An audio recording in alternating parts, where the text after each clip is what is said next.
I had a question in the text up there. What does he mean when he refers to inbound links? He's talking about other people linking to the restaurant.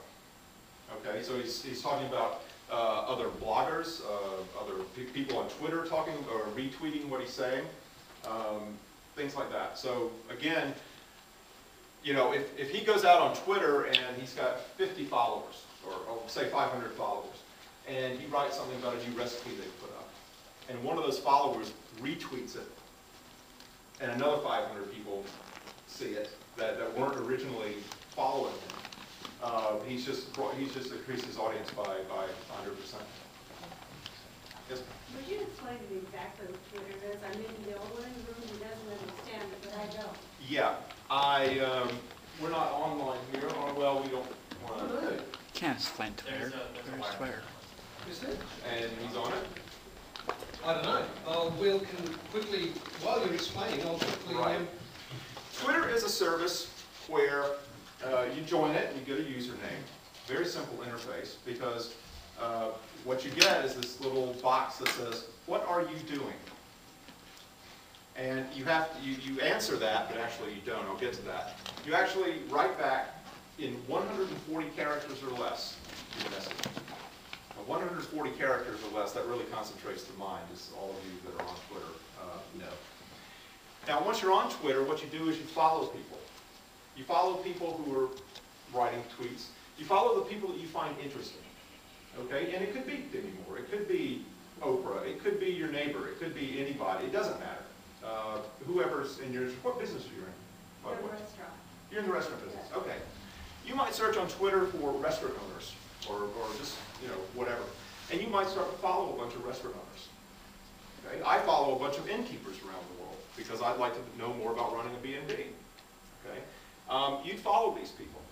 Some of these people might follow you back, but that's okay if they don't. You might find strangers following you, and you might look at their tweets and think, oh, they have nothing to do with me, I won't follow them back. That's okay too.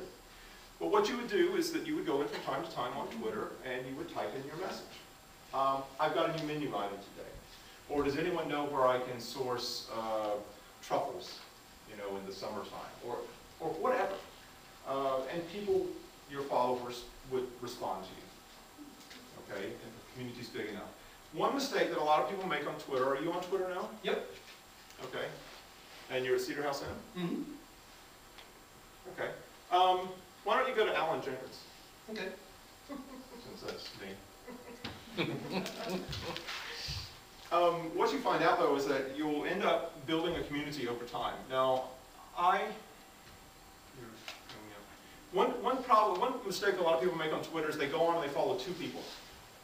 And maybe those two people follow them. Well, you're not going to have much of a conversation with two other people. First of all, they may only Twitter once a month or once a week or something, so there's not going to be much going on.